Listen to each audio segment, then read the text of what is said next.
안녕하세요.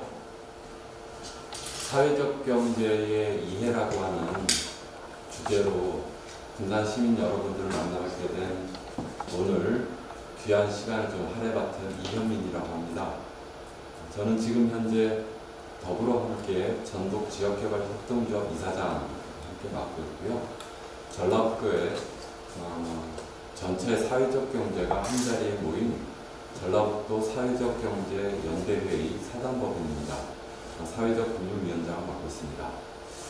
먼저 이제 이 시간대에 지금 1시 40분을 넘어서고 있는데요. 이 시간대에 점심 식사하시고 한참 졸릴 시간에 강의를 하게 돼서 더군다나 한참 졸리는데 제가 말을 재미있게 하는 사람이 못 되어서요. 살짝 부담됩니다. 하지만은 어쨌든 귀하게 마련된 시간이니만큼 제가 전달해 드리고자 하는 내용들을 가감없이 솔직하게 여기에 계신 여러분들과 함께 소통하는 그러한 시간도 여겨졌으면 감사하겠습니다. 앞서 말씀드린 것처럼 사회적 경제라 하면 저희들이 다른 말로 연대와 협동의 경제라고 많이 이야기합니다. 보통 저희들 일반적으로 생각할 때 경제라고 하는 것은 시장에서 물건 내다 팔고 필요한 것들을 사다가 쓰는, 그래서 한쪽에서는 돈을 벌고 이윤을 남기는 것을 경제라고 하는데요. 저희들이 말하는 사회적 경제에 있어서는 다른 방식으로 경제가 조직됩니다. 시장이 아닌 사회의 구성원인 주민들로 하여금 스스로 우리의 필요와 욕구를 충족시키는 대안의 경제로서 사회적 경제를 이야기를 하는데요. 제가 준비한 내용들을 본격적으로 시작하도록 하겠습니다. 사회라는 말과 경제가 합했어요. 경제이긴 경제이긴 한데 우리 사회에서 필요한 경제라고 하는 뜻입니다. 그러면은 경제를 이해하기 전에 사회라는 것이 어떠한 의미를 갖고 지금까지 우리가 너무나도 자연스럽게 생각하고 살아왔던 우리 사회에 대해서 잠시 좀 돌아보는 시간으로 강의를 시작할까 합니다. 사회가 왜 중요한지에 대해서 제목을 좀 잡아봤는데요. 지금 모두들 코로나19 때문에 정말 평상의 일상의 생활들을 진행하기 어렵잖아요. 경제도 어렵고 온 나라가 굉장히 극도로 긴장 상태에서 하루하루를 보내고 있습니다. 이러한 때에 결국 인간 사회가 예측하지 못했던 또는 예측했다 하더라도 쉽게 대응하기 어려운 어떤 해법을 찾기 어려운 그러한 시대를 저희들이 지금 살고 있는데요. 사실 인류 역사에 있어서 이처럼 예고할 수 없었던, 예고되지 않은 재앙들이 굉장히 많았습니다. 대표적으로 올 여름에 코로나19에 더해서 태풍이 3번이나 한반도를 사실은 강습했잖아요. 굉장히 많은 피해가 있었는데요. 자연환경과 이러한 상황들은 인간들이 미리 예측할 수도, 그리고 거기에 따른 대응들을 준비했다 하더라도 사실은 속수무책으로 저희들이 겪을 수밖에 없는 일입니다. 1995년 일인데요. 미국과 일본에 굉장히 큰 사건이 있었습니다. 첫 번째로 미국의 시카고라고 하는 도시 유명하죠. 뮤지컬로도 많이 소개되고 있고 갱단, 마피아들의 본무대였기도 합니다. 미국의 대표적인 도시 중에 하나인 시카고에서 1995년에 일어났던 일입니다. 어떤 일이냐면은 여기에 제가 좀 썼는데요. 7월 14일부터 20일 일주일 동안 엄청난 더위가 찾아왔어요. 폭염 사태가 벌어졌는데요. 평균 기온이 41도까지 올랐습니다. 그런데 더더군다나 한여름의 폭염이 실제로 온도가 41도 올랐지만은 사람들이 느끼는 체감 온도는 50도가 훌쩍 넘었어요. 보통 저희들이 30도만 넘어도 열대야로 잠 못 이루는 밤을 보내고 있는데 도대체 체감 온도가 50도가 넘어섰으니 52도, 53도였으니 어떻게 사람들이 살 수 있었겠어요. 굉장히 많은 사건들이 벌어지게 됐는데요. 대표적으로 이 일주일 동안의 폭염으로 굉장히 많은 사람들이 돌아가셨습니다. 여기에 제가 써놓은 것처럼 공식적인 통계만도 739명이 돌아가셨어요. 그리고 이 지친 사람들의 분노들이 밤에는 사실은 가게를 급습해서 약탈을 하는 등의 굉장히 혼란스러운 상황들이 일어났죠. 그런데 이러한 그 예기치 못했던 시카고 도시에서의 폭염 사태가 끝나고 난 다음에 사회학자들이 이 폭염 사태를 통해서 많은 사람들이 돌아가시고 굉장히 큰 사회적 충격들을 받게 된 것에 대한 조사를 했어요. 그랬는데 몇 가지 우리가 좀 주의 깊게 봐야 할 그러한 상황들이 일어났더라고요. 뭐냐면은 재난은 모든 사람들에게 공평하지 않다라는 사실입니다. 우리 코로나19 재난 앞에서는 모든 사람들이 다들 어려울 거라고 생각하는데 그렇지 않습니다. 경제적으로 어렵고 사회적 취약계층에게 재난이라고 하는 것은 더욱 혹독하게 다가옵니다. 시카고에서도 마찬가지인데요. 가장 많은 분들이 돌아가시고 가장 많은 혼란이 일어났던 마을들을 따져보니까 어떤 마을들이겠습니까? 예, 부자 동네가 아니라 가난한 동네에 있는 분들이 훨씬 더 많이 돌아가셨고, 돌아가신 분들 중에는 나이 드신 그 노인분들과 정말 그 취약계층이라고 할 수 있는 아이들, 이러한 그 사람들이 더 많은 피해를 입었죠. 가장 적게 피해를 입은 동네는 예상했다시피 부자 동네들이 많았고요. 가장 피해를 많이 입은 동네는 우리가 미루어 짐작할 수 있듯이 가난한 동네에 있는 주민들이었습니다. 그런데 재미있는 것은 가장 피해가 적었던 10개의 마을 중에 3군데가 가난한 동네임에도 불구하고 피해가 가장 적었던 겁니다. 이 마을이 어떠한 마을인지를 사람들이 인터뷰와 심층 취재를 했더니 인구의 구성비가 약간 달랐던 겁니다. 미국 사회에서 가난한 마을의 대부분의 그 주민들은 어떤 분위기였습니까? 예, 흑인들이에요. 대부분 피해가 컸던 마을들은 흑인 주민들이, 가난한 흑인들이 대다수 주민들을 잃었던 마을들이 가장 많이 돌아가시고 가장 큰 피해와 가장 큰 소요 사태들이 일어났음에도 불구하고 피해가 적었던 10개 마을 중에 가난한 마을 3군데는 역시 흑인들이 많았지만은 이분들 중에는 남미에서 이주해 오신 라틴계 주민들이 상대적으로 많았습니다. 뭐냐면은 똑같은 폭염과 잠 못 이루는 열대야 가뭄들을 지내면서 가난한 동네의 보통의 마을에서는 노인들이 더위도 못 견디겠고 그리고 혼란의 상황들이 위험하기 때문에 집으로 숨어 들어가셨습니다. 집에서 계시다가 누워 계시다가 돌아가신 거예요. 더위를 견디지 못하고. 그런데 이 피해가 적었던 마을에 있어서는 라틴계 남미에서 이주한 분들이 일상의 생활에서 반복적으로 저녁 때마다 어떤 일들이 있었냐면은 저녁 때마다 마을의 카페나 공터에 모여서 탱고도 주고 같이 맥주도 한잔하고 모여서 수다를 함께 떠는 것이 아주 일상으로 있었던 겁니다. 그러니까 폭염 사태가 터지니까 어떻게 했습니까? 그 주민들이 저녁마다 함께 모여서 안부를 묻고 물은 떨어지지 않았는지, 지난밤에 잠은 주무셨는지 서로 위로하고 격려하면서 저녁마다 함께 모여서 생활하고 돌봄들을 주민들 자발적으로 함께 진행을 하면서 이 일주일 동안의 어려운 기간들을 무사히 넘겼던 겁니다. 그러니까 똑같은 가난한 마을임에도 불구하고 어떤 마을은 집중적으로 많은 분들이 피해를 본 반면에 어떤 마을들은 주민들이 소통하고 저녁마다 서로의 안부들을 묻고 들여다봤다는 그 사실만으로도 이 위기 상황들을 함께 극복할 수 있었던 거죠. 시카고에 이러한 사태들을 경험하고 나면서 바로 도시에 새롭게 마을 주민들의 공동체를 새롭게 복구해내는 것이 얼마나 중요한 일인지 그런 고민들이 함께 들었고요.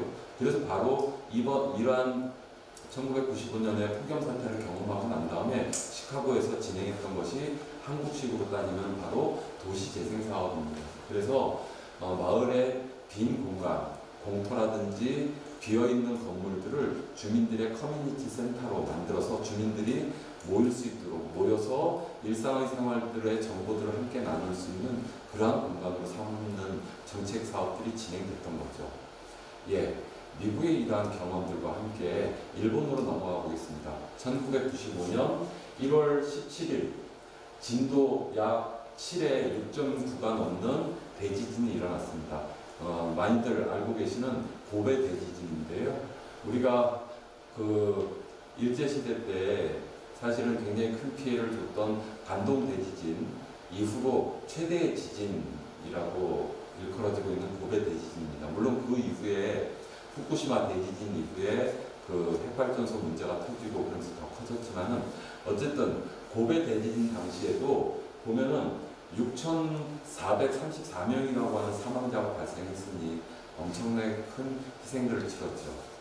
그런데 마찬가지로 고베 대지진도 석 달이 넘는 지역 주민들에 대한 어떤 도움과 복구로 굉장히 어려움들을 함께 좀 슬기롭게 극복해냈는데요. 고베 대지진 때도 마찬가지로 이 고베 대지진 이후의 상황들을 분석했던 몇 가지 자료들이 있습니다. 그 중에 제 눈에 띄었던 것 중에 하나는 대지진 당시에 당신은 어떻게 대피를 할 수 있었습니까? 라고 하는 질문이었어요. 보통 우리는 일본 사회에는 매뉴얼 사회라고 합니다. 지진이나 태풍이나 해일 등등의 이러한 천재지변이 굉장히 자주 일어나는 곳이기 때문에 주민 대피에 대한 경보체제도 잘 이루어져 있고요. 그리고 그런 일들이 일어났을 때 주민들이 침착하게 대피할 수 있는 훈련들을 평상시에 저희들이 민방위 훈련하듯이 굉장히 잘 그 매뉴얼화해서 주민들이 많이 연습을 했습니다. 그 어떻게 대피를 하셨습니까? 라는 질문 속에 주민들의 약 3분의 2 이상이 사실은 이제 67% 정도의 주민들은 우리가 훈련 받은 대로 연습했던 대로 대피를 했다. 그 스스로의 훈련에 의한 힘으로 대피할 수 있었다라고 대답을 했습니다. 그런데 그러면 나머지 약 30% 이상의 주민들은 어떻게 대피할 수 있었을까요? 거동이 불편하시거나 나이가 드신 분들이나 또는 집안에 아이들이 있는 이런 취약계층들은 이러한 순간적인 흔들림, 집이 무너지고 도로가 파괴되는 이러한 현상, 대지진 앞에서 어떻게 대피할 수 있었을까요? 많은 사람들은 저 역시도 소방대라든지 긴급구조대라든지 이러한 위기 상황에서 지원을 할 수 있는 이러한 그 훈련된 구조 단체에 의해서 구조됐을 거라고 생각을 했었습니다. 그런데 막상 결과는 그렇지 않았어요. 나머지 30% 중에 경찰이나 또는 뭐 우리가 말하는 119 구급대 구조대원들의 도움을 받았던 그래서 대피할 수 있었던 분들은 불과 1.7%에 불과했습니다. 나머지 약 30% 가까이는 사실은 가족과 이웃의 도움으로 대피할 수 있었다라는 거죠. 저는 이런 그 고베 대지진 사태로부터도 사실은 우리가 국가의 이러한 위기 상황에서 국가의 도움보다 더 신속하게 우리를 도와줄 수 있는 가족 그리고 인근의 그 이웃들이 얼마나 중요한지를 다시 한번 알 수 있는 자료입니다. 시카고의 폭염 사태와 고베 대지진의 경험으로부터 우리가 세 가지를 나누어서 생각해 볼 수 있습니다. 우리 국가가 또 사회가 구성되어 있는 속에서 사실은 우리는 시장이라고 하는 속에서 필요한 물건과 서비스를 제공받는 것, 그것을 저희들이 사유라고 이야기할 수 있는데요. 그러한 시장으로부터 필요한 것들을 저희들이 채울 수 있습니다. 마찬가지로 저희들은 국가의 도움을 통해서, 국가는 법이라고 하는 강제력을 통해서 집행을 하지 않습니까? 그것을 통해서 도움과 필요들을 채울 수 있습니다. 그런데 이러한 시장과 국가 이외에 사실은 저희들이 공동체라고 하는, 바로 저희들이 지역사회 공동체라고 할 때 커뮤니티라고 하는 이야기를 많이 하는데요. 이 공동체의 도움을 받는 것이 위급한 상황, 위기 상황에서 얼마나 실질적으로 큰 도움이 됐는지, 그것을 고베 대지진 때 우리가 어떠한 도움으로 대피할 수 있었는지, 그리고 시카고 폭염 사태에서 우리가 어려운 상황들을 함께 마을 주민들 차원에서 함께 대응할 수 있었던 이런 경험으로부터 우리가 지역사회가 얼마나 중요한지에 대해서 다시 한번 확인할 수 있죠.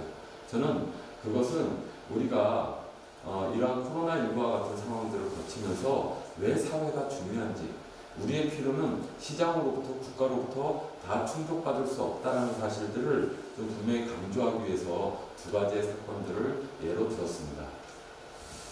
자, 그런 의미에서 아까 왜 사회가 중요한지, 그러면 이 사회적 경제의 사회적이라는 것이 어떠한 의미를 갖고 있는지에 대해서 좀 말씀드리겠습니다. 제가 오늘과 같은 사회적 경제 강의할 때요, 항상 첫 장에 올려놓고 함께 하시는 분들에게 질문을 꼭 이 사진을 올려놓고 질문을 드립니다. 여기 계신 시민들께도 제가 똑같이 질문을 드릴게요. 세 컷의 사진 속에는 영장류 세 종류가 들어있습니다. 어떤 영장류가 있을까요? 한번 좀 생각해 보십시오. 여기에 이제 흑성탈출이라고 하는 영화 포스터가 있고, 애기 원숭이 그리고 물이 쥐어있는 원숭이 무리들이 있습니다. 이 세 컷의 사진 속에는 세 종류의 영장류가 있는데요. 많은 분들이 맨 처음에 이야기하는 것이 사람입니다. 예, 흑성탈출에 예쁜 소녀가 있죠. 예, 사람 영장류잖아요. 사람이 있습니다. 또 두 번째로, 예, 침팬지, 흑성탈출이라는 영화에는 시저라고 하는 이름의 로마 황제의 이름에서 따왔죠. 침팬지 무리의 지도자 시저가 있습니다. 예, 요 사람과 침팬지 두 종류의 영장류는 보통의 분들이 다 맞추십니다.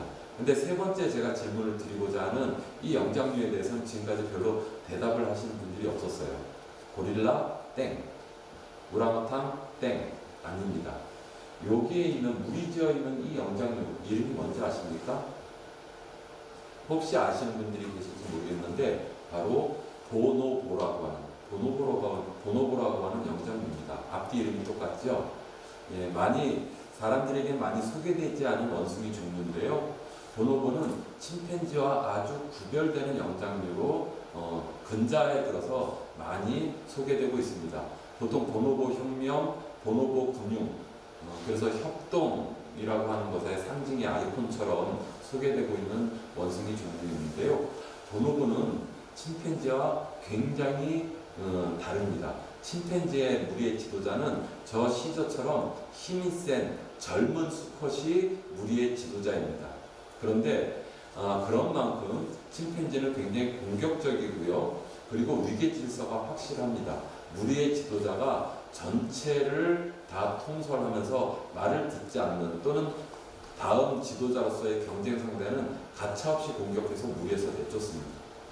그러한 침팬지의 습성과 달리 보노보는 그렇지 않습니다.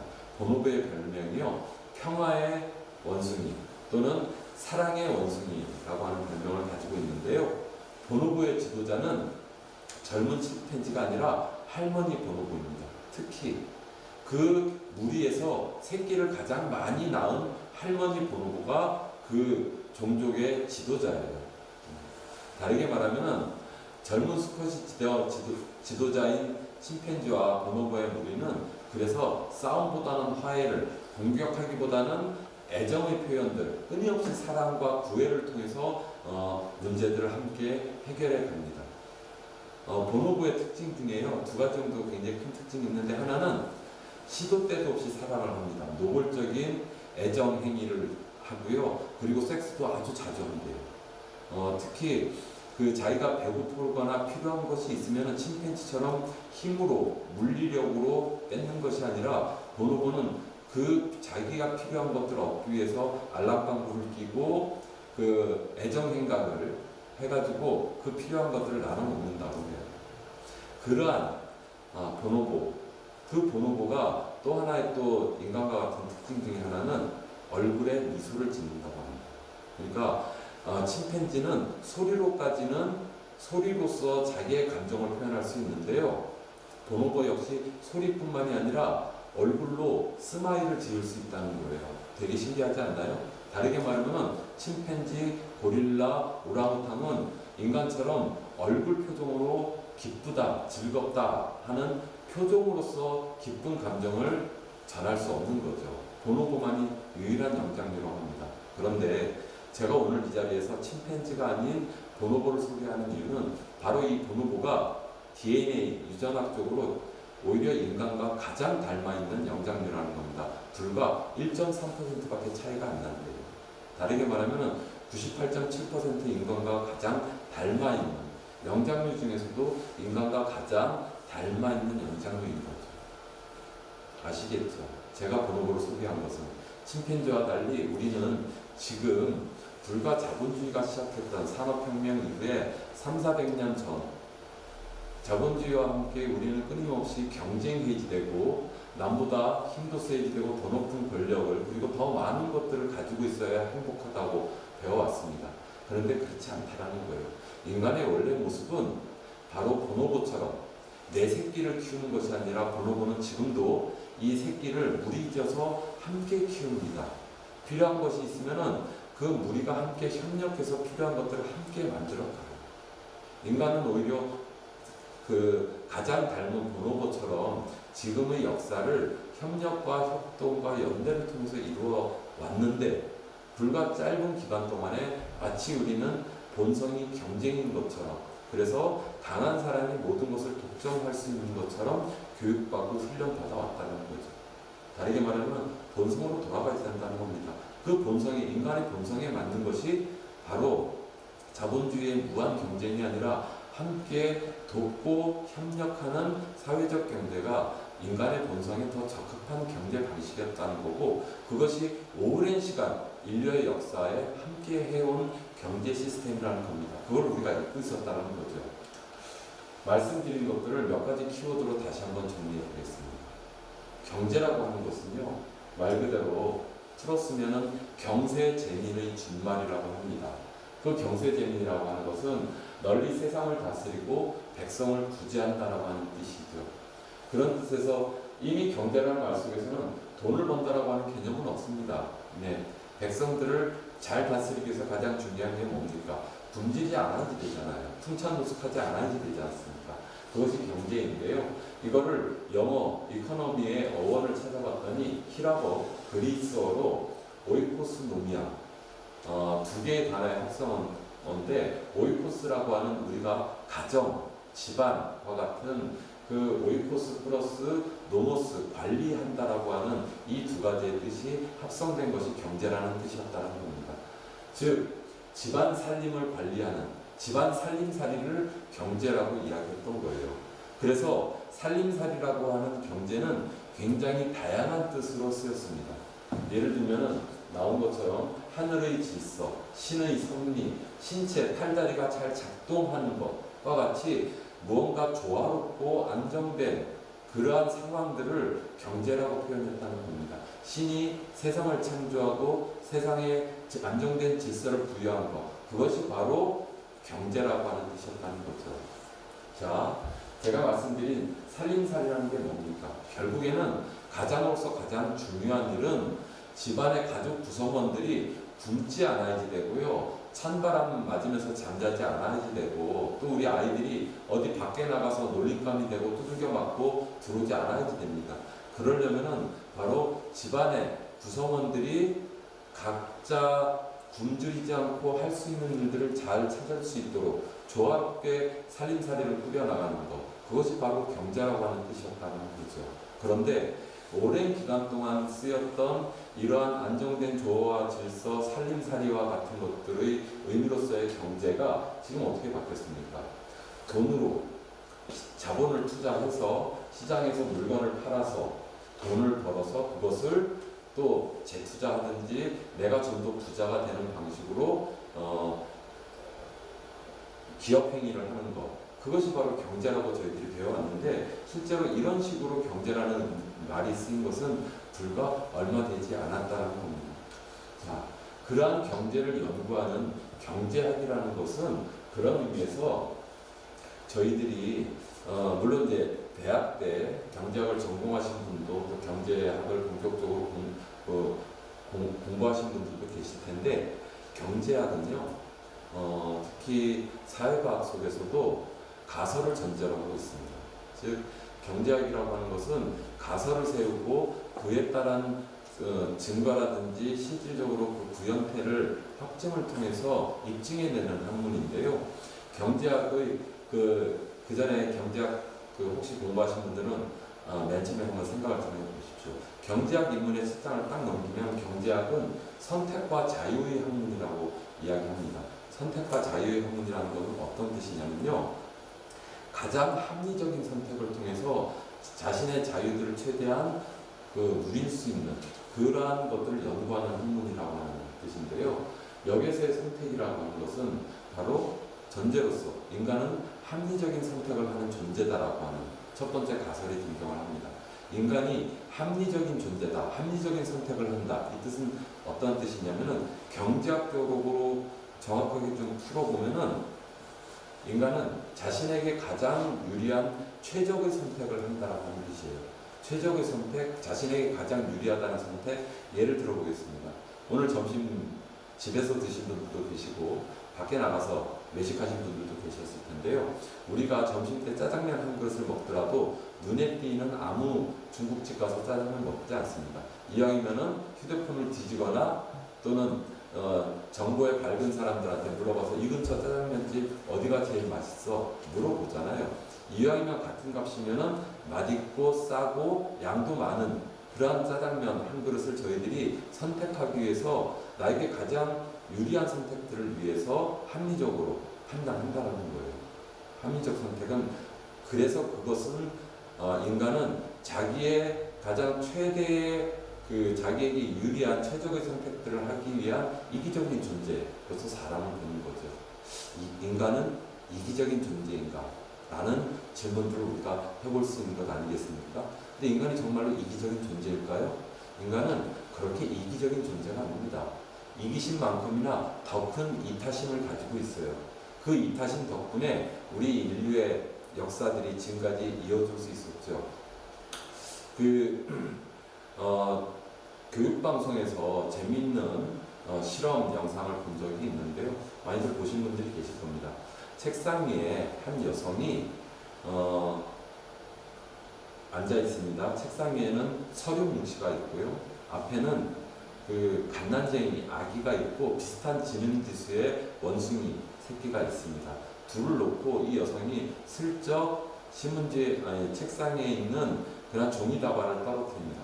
종이다발이 와르르 떨어지니까 서류 뭉치가 떨어지니까 침팬지는 이것이 아주 놀자고 하는 재미있는 상황인 줄 알고 깍깍거리면서 박수를 치고 그 상황들을 재미있어 합니다. 그런데 인간의 아기는요, 그 상황들을 물끄러미 보더니 어그저그저 귀여우더라고요. 그러더니 그 종이 뭉치를 집어서 그 여성에게 이렇게 전달해 주는 거예요. 저는 그러한 영상, 동영상의 주제가 인간의 이타심을 설명하는 거였는데요. 똑같은 지능지수의 원숭이와 똑같은 지능지수의 인간의 아기들이 갖는 그러한 상황 속에서 인간은 상대방이 애기든 어른이든 어려움에 처했다고 판단하면 도와주려고 하는 것이 본능적으로 일어난다는 거예요. 우리 일본의 유학생 중에 한 분이 지하철에 떨어진 승객을 구조하다가 본인이 목숨을 잃은 그러한 사건도 있었잖아요. 길거리에서 교통사고가 나고 아니면 쓰러진 사람을 발견하고 우리는 급히 그 사고 현장에서 그분을 도와주려고 합니다. 대가를 바라는 것 아니잖아요.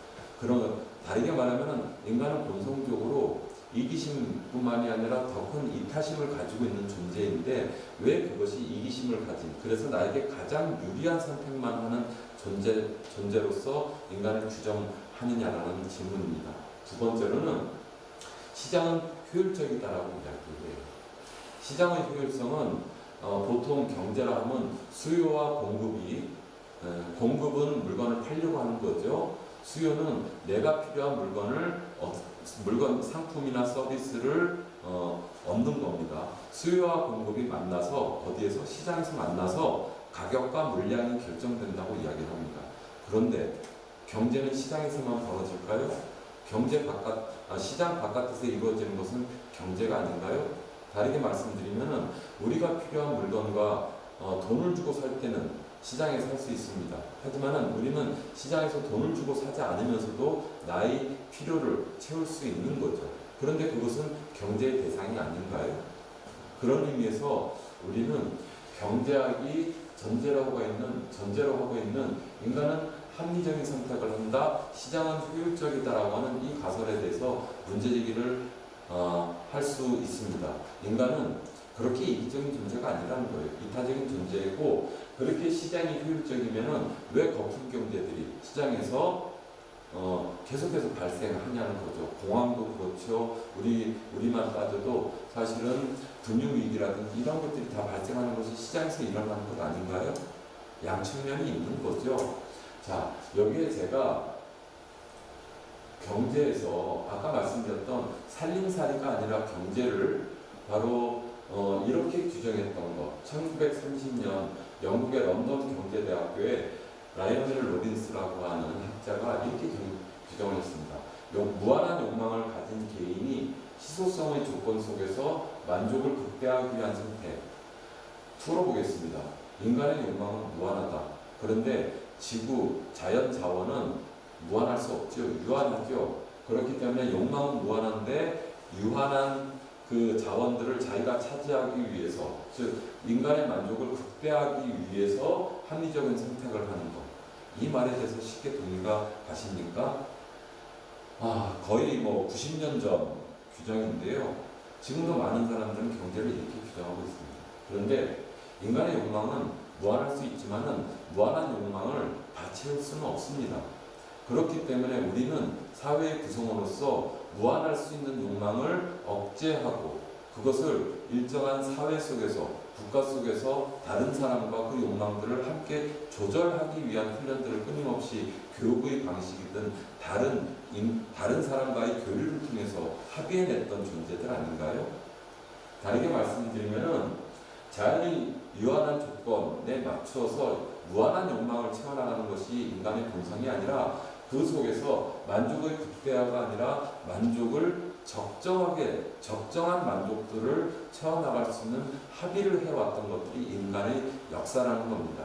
어떻게 만족을 극대화할 수 있어요? 그러면 지금 예를 들면 내가 권력이 무한한 권력을 갖고 있는 사람은 무한한 욕망들을 다 채울 수 있나요? 돈이 많은 사람들은 그 욕망들을 돈을 주고 다 살 수 있나요? 목숨을 살 수는 없잖아요. 자기가 아무리 진시황도 그렇게 애타게 찾았던 불로초를 결국 구하지 못한 것 아닙니까? 어떻게 욕망대로 다 채울 수 있냐라는 거죠. 저는 이러한 문제 제기들을 우리가 경제학에 던지는 것, 거기서부터 저는 사회적 경제가 출발하는 거라고 생각합니다. 예, 제가 사회에 대해서 자꾸 풀어서 말씀드리고 있는데요. 경제학에 대해서 말씀드리고 세 번째로는 협동이라는 겁니다. 협동하면은 여기 계신 선생님들 제일 먼저 뭐가 떠오르세요? 벌하고 개미, 협동의 아이콘 아닌가요? 예, 맞습니다. 협동하고 있고요. 그런데 곤충의 협동과 인간의 협동은 다릅니다. 인간은요, 협동을 모두가 다 함께 생존을 위해서 협동을 하고 있지만은 곤충의 협동에는 자기 결정권이 없습니다. 무슨 말씀이냐면 개미나 벌에 있어서 재밌는 이야기 하나 드리면은 일벌 있죠. 그리고 보통 우리가 보고 있는 일개미. 일벌이 암컷일까요? 수컷일까요? 많은 사람들이 수컷이요 라고 이야기하는데 수컷이면 제가 질문을 안 하겠죠. 암컷입니다. 여왕벌이 알을 낳으면요 초기에 똑같이 먹이다가 사나흘이 지나면은 다음에 여왕벌로 클 벌은 로열젤리를 계속 먹이고요. 나머지 벌들은 로열젤리를 끊습니다. 그러면은 일벌이 되는 거예요. 똑같은 암컷으로 태어났는데 누구는 여왕벌이 되고 누구는 일벌이 되는 거죠. 수벌은요 우리로 따지면 무정란 같은 겁니다. 그래서 수컷은 여왕벌이 혼인비행기에 한번 써먹고 마는 거죠. 자, 그렇듯이 끊임없이 일하고 먹을 것을 구하고 그 안에서 역할 분담이 되어 있는 곤충, 그것은 이미 태어나면서부터 지정되어 있는 거죠. 근데 지금 물론 인간 사회 초기에 있어서 엄격한 신분제였던 그런 시절이 있었죠. 하지만은 그 신분제 속에서도 인간은 끊임없이 자유를 위해서 노력했고요. 자유를 떠난 인간의 존재들을 우리가 상상할 수 없습니다. 그런 의미에서 곤충과 인간의 협동이라는 것은 굉장히 본성적이다. 하지만은 인간은 곤충과 구분되어지는 분명한 협동이라고 하는 것을 의식적으로 갖고 있는 거고, 그것이 생존에 있어서 가장 중요한 힘이었다는 겁니다. 자, 그런 의미에서 러시아의 크로포트킨이라고 하는 유명한 학자인데요.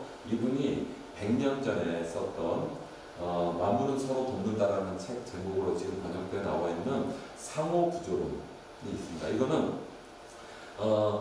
진화론이라고 하는 것은 경쟁을 대상으로 해서 적자 생존을 통해서 어쨌든 가장 잘 적응된 개체가 살아남고 진화해 나간다라고 하는, 이건 사실은 경쟁을 전제로 한 건데요.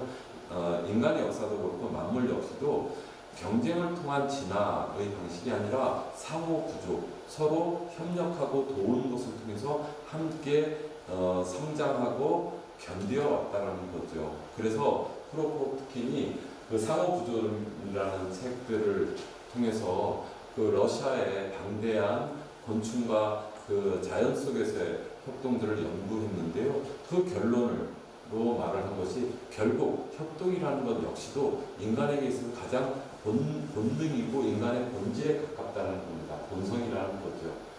자, 그래서 인간이 결국 협동이라는 방식을 통해서 지구상에 맹수처럼 힘이 센 것도 등치가 큰 것도 아니고 사나운 발톱과 이빨을 가지고 있지도 않은 인간이 살아남을 수 있다는 것은 바로 협동이라는 방식을 통해서 무리지어 생활했고, 그 속에서 함께 협력하며 도와갔던 그 협동의 힘으로 살아남을 수 있었다. 다르게 말하면 협동이야말로 인간의 본성이다라고 이야기하는 겁니다.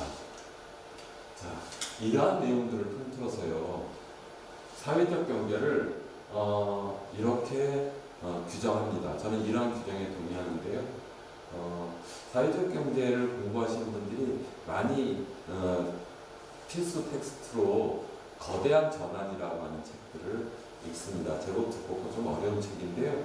그 거대한 전환의 그 저자인 폴란이라고 하는 분이 책에서 이렇게 정리했어요.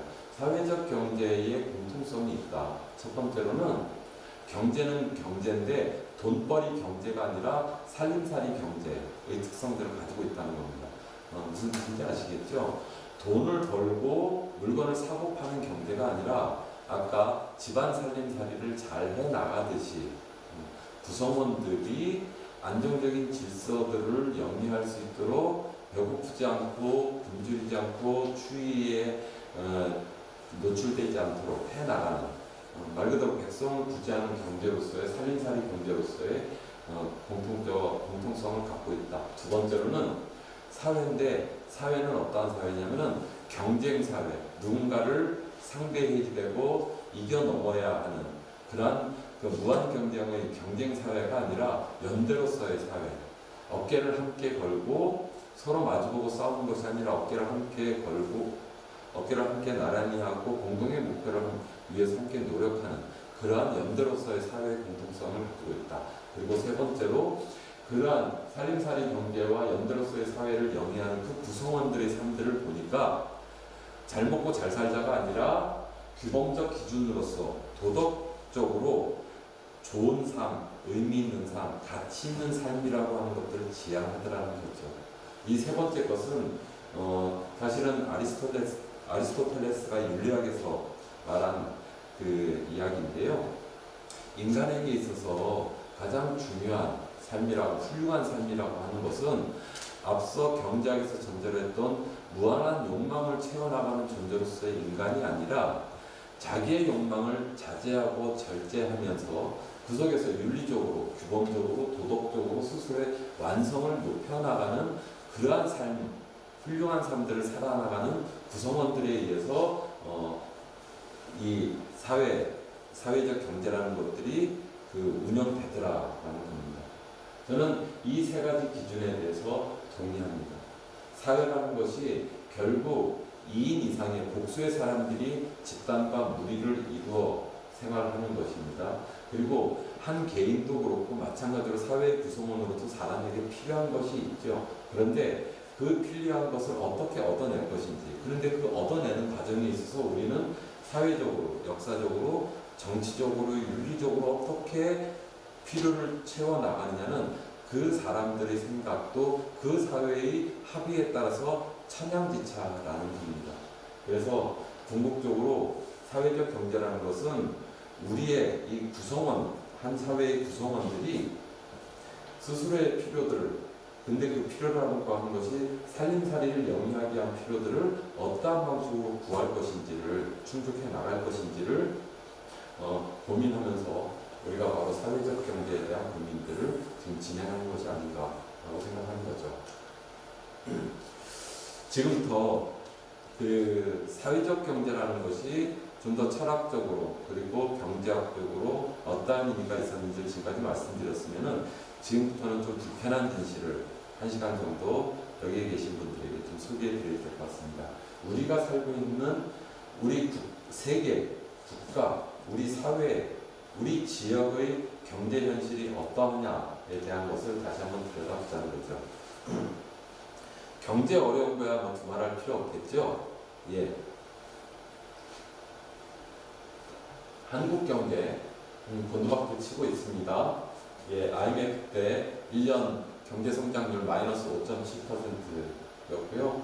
2008년 세계 금융위기 때는 마이너스 0.6%였어요. 보통 우리나라 경제가 그래도 지금까지 경제 성장률로 따지면은 약 아무리 경제 성장이 안 됐다 해도 2 내지 3%의 꾸준한 경제 성장률을 좀 기록하고 있는데요. 올해 경제 성장률 보실까요? 저 끝에 한국이 마이너스 0.8%입니다. 마이너스 1.2%였는데 0.3%가 줄었어요. 그래서 올해 이게 이제 2, 4분기 8월 달에 나온 자료였는데요. 2, 4분기까지를 통해서 올해 한국의 경제 성장률이 마이너스 0.8%일 것이다 라고 하는 거. 그런데요, 세계에서 1위입니다. 코로나를 잘 극복한 덕분에 어찌됐든 세계에서 올해 경제 성장률이 마이너스 0.8%가 가장 높은 경제 성장률이에요. 다르게 말하면 나머지는 더 터무니없이 마이너스 성장을 한다는 거죠. 그런데 경제학에 대해서 좀 관심이 없었던 분들은 마이너스 성장이라는 것이 왜 가능하지? 예, 사실은 가능하지 않은 거죠. 마이너스라고 하는 거는 있는 것도 다 까먹어 버리는 거잖아요. 지금까지 뭐 작년에 2019년도가 한국에 약 플러스 2.0% 정도 경제 성장을 했거든요. 그러면 그래도 아까 2 내지 3%의 경제 성장률을 해야 지금의 경제적인 그 상황들을 유지라도 하는데 마이너스 0.8%라고 하는 것은 평년에 대비해서 약 마이너스 한 3% 정도 까먹는 거잖아요. 그런데 그거를 성장이라고 이야기한다는 거죠. 경제학이라는 게 원래 그런 겁니다. 이게 이제 굳이 한마디 더 덧붙이자면 이익을 많이 내는 것만큼 경제학에서 더 중요한 게 자본의 회전율이라고 하는 겁니다. 자본이 한 바퀴를 돌 때 하고 똑같이 그 한 바퀴 돌았을 때 100만 원을 벌면은 그게 두 바퀴, 세 바퀴 돌면은 200만 원, 300만 원 벌 수 있잖아요. 그러한 회전율을 고려하다 보니까 사실은 마이너스 성장이라고 하는 것들을 이야기를 하는데 아무튼 한국 마이너스 0.8%고요. 2위가 터키, 호주인데 마이너스 4.8%입니다. 그러면 거의 4% 가까이 차이 나고 있잖아요. 독보적으로. 그래서 한국 경제 또 뭐 코로나 방역에 대해서 한국을 자꾸 다른 나라에서 비교하고 예를 드는 이유가 사실은 몇 개 있습니다. 그만큼 코로나 상황이 전 세계적으로 전대미문의 엄청난 경제적 충격들을 예고하고 있다는 거죠. 아까 요 전장에 보시면은 한국에서 2008년 국제금융위기 때 마이너스 0.6%예요. 그럼 한국뿐만 아니라 전 세계적으로 2008년 금융위기 때보다도 더 심각한 경제적 위기들을 지금 저희들이 지나고 있다는 소리입니다. 자, 한국 사람들이 많이 비교하고 싶어하는 미국 마이너스 7.3%고요. 일본도 마이너스 6.0%입니다. 저 끝에 가보면 영국은 자그마치 마이너스 11.5%예요. 영국은 혹시 기억하시는 분들이 계실지 모르겠는데 영국이 마이너스 11.5%까지 하는 이유는 또 하나가 있습니다.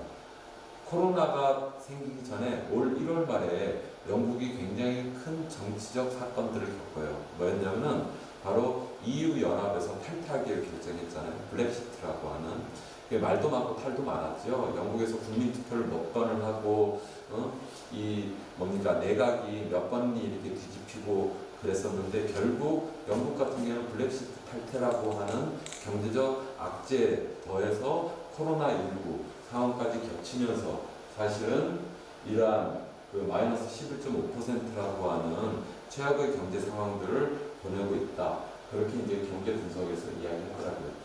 어찌됐든 마이너스 0.8%라고 하는 것은 OECD 평균이 마이너스 7.5%인데요. 이 파랗게 되어 있는 세계 평균은 마이너스 6.0%입니다. 한국뿐만이 아니라 전 세계적으로 이 코로나가 미친 경제적 타격들이 굉장히 크고 당분간 지속될 거라는 거고 일단락되더라도 후유증이 굉장히 클 거다. 그런데 여기에 가을, 겨울에 우려되고 있는 또다시 제2의 코로나가 엄청나게 확산되는 이 사건들 시즌2를 보내게 될 경우에는 세계 경제가 얼마만큼 곤두박질 칠지 우리가 예측할 수 없다라는 거죠. 어쨌든 세계 경제와 한국 경제의 상황들이 이렇게 어려워진 게 비단 코로나 때문만은 아닙니다. 특히 한국 경제를 좀 더 이야기해 보면요. 제가 이제 그 베이비부모 세대 은퇴라고 하는 것이 한국 경제에서 가지고 있는 굉장히 중요한 문제가 있습니다.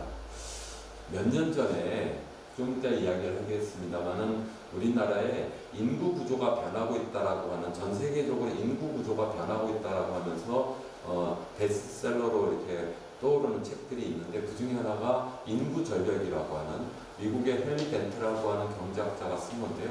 저는 개인적으로 그 경제학자 별로 좋아하지 않는데 아무튼간에 그 인구 절벽이라고 하는 책을 혹시 읽어보신 제법 두꺼운 책인데요. 보신 분은 아시겠습니다만은 헨리 덴트가 이야기했던 것은 뭐냐면은 소비층이 바뀌고 있다는 거예요. 다르게 말하면 새로운 소비 트렌드를 이제는 우리가 유의 깊게 봐야 된다. 뭐냐면은 그전에는 어쨌든 인구의 구조가 가장 소비를 많이 하는 세대, 그 연령대가 이제는 지갑을 닫는다는 거예요. 인구층들이 바뀌고 있고, 소비의 인구층들이 바뀌고 있고, 그 소비의 성향들이 바뀌고 있기 때문에 이것을 경영학적으로 잘 분석해서 새로운 소비 패턴들, 소비층들을 공략해야 된다. 뭐 이러한 내용들이 이제 결론으로서 나왔던 책인데요. 어쨌든 그것에 비추어 보더라도 한국의 기존 세대층들이 바뀌었습니다. 인구 구조가 바뀌고 있죠. 베이비 부머라고 하는 사실은 1950년 한국전쟁, 그러니까 일제해방 한국전쟁을 거치면서 사실은 여기에 나오는 것처럼 1954년부터 64년생까지가 베이비 부머 세대입니다. 근데 이 베이비 부머 세대들이 은퇴했잖아요. 은퇴하고 있고 은퇴를 많이 했습니다. 그런데 이 베이비 부머 세대 다음 세대들은 사실은 그만큼 제2차 베이비 부머 세대인 70년대 초반까지를 친다 하더라도 인구의 역전 구조, 즉 한참 경제적으로 왕성하게 일하는 인구보다는 이제는 은퇴 세대들이 훨씬 더 많은 숫자적으로도 점점 이 값은 거꾸로선 역피라미드처럼 더 많은 인구 구조들을 가져간다는 거예요. 어떤 뜻이냐면은 그래서 이 베이비 부모 세대들의 은퇴라고 하는 것은 사회적으로 부양해야 될 비용 지출이 점점 더 많아진다는 겁니다. 앞으로도 더 많아지고요. 그런데 이러한 인구 구조에 있어서 어떤 문제가 생기냐면은 그러면 은퇴한 베이비 부모 세대들의 자식 세대인 지금 20대, 30대들이 더 그전 같았으면 돈도 더 많이 벌고 안정된 경제 행위의 어떤 주체로서 사회적 리딩 세력으로 성장해야 되는데 그렇지 않다는 거예요. 왜? 비정규직이 이상화됐고 지금도 취업난 때문에 난리가 나잖아요. 한국에서도 엄밀히 말하면 60대 이후의 노령층과 젊은 20대, 30대가 충돌하고 있습니다. 일자리를 두고 세대 간의 갈등이 생기는 거예요. 이거를 다시 풀어보면은 베이비 부모 세대들이 지금의 50대 후반 60대인 이 세대들은 20대, 30대, 40대 어렵게 직장 생활하면서 돈 모으고 내가 환갑 무렵이 되면 이제 은퇴해서 모아놓은 퇴직금과 모아놓은 저축과 퇴직금과 연금과 뭐 이런 것들을 갖고 내가 노후에는 안락한 좀 더 편안한 생활들을 할 것이다, 해야지 되겠다 라고 노후 계획들을 다 세워놨는데 말짱 꽝 돼버린 거예요. 왜? 자식이 독립을 못해요. 지금의 20대, 30대가 우리 그 베이비 부모 세대, 지금의 어떤 기성세대만큼 안정적인 직장을 가지지 못하고 비정규직으로 전전긍긍하고 있습니다. 계속 치솟는 집값, 부동산 그 상승 때문에 내 집장만도 못하고 있고, 그래서 부모님 집에 빌붙어 살고 있어요.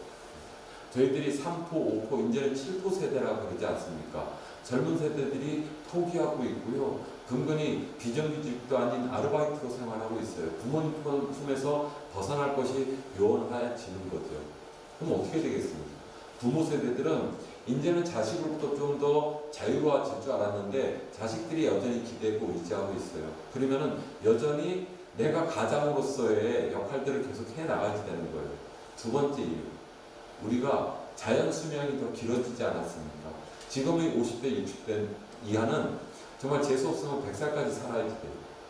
그전에는 평균 한 70, 환갑 지나서 70이면은 내가 그럭저럭 한 세상 열심히 살고 임종을 준비해야 되는 것 아니야? 라고 생각했는데 이제는 평균 연령이 80대가 넘어섰다고요. 그럼 80, 90까지 앞으로 살아온 만큼 더 많은 삶들을 우리가 살아야 되는 것을 준비하다 보니까 어떻습니까? 지갑을 닫게 되는 거죠.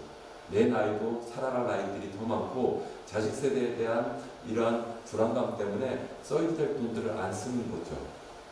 그런 겁니다. 그러면은 돈을 벌어야 되는 자식 세대는 어떻습니까? 아까 말씀드린 것처럼 아르바이트로 또는 비정규직으로 대부분 자기의 일상들을 영위하고 있는 속에서 이 청년들이, 젊은 사람들이 돈을 쓸 수 있을까요? 한국에서 가장 돈을 많이 쓰는 지갑을 가장 활짝 여는 나이가 몇 살이겠습니까? 보통 49살이라고 해요. 통상적으로 40대 후반, 50대 초반. 오히려 아이들이 어렸을 때나 지금의 청년층은 돈 없어서 못 쓰는 거고요. 아이들이 어렸을 때보다 40대 후반, 50대가 되면 내 직장만도 회귀되고, 그리고 씀씀이가 사회적으로 이제 돈을 한참 써야 되는 그런 나이인데, 노후에 대한 대책 때문에 지갑을 닫게 되는 거죠. 그 밑에 세대들은 쓰고 싶어도 쓸 돈이 없어서 지갑을 열지 못하는 거죠. 이러다 보니까 내수시장이라고 하는 것들이 원활하게 들어갈 수 있겠습니까?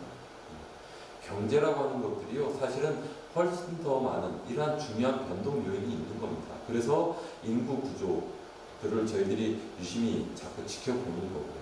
그런데 여기에 대해서 한 가지만 더 말씀드리겠습니다. 지금의 50대, 60대인 분들은 자식 세대에 대해서 정말 미안한 마음을 갖고 사셔야 됩니다. 왜냐하면 지구의 역사상 지금의 20대, 30대 때는 최초의 세대입니다. 어떠한 최초의 세대? 부모보다 잘 살 수 없는 최초의 세대. 부모보다 가난한 세대라고. 지금의 50대, 60대가 누리고 있는 이 풍요를 지금의 젊은 층들은 누릴 수가 없습니다.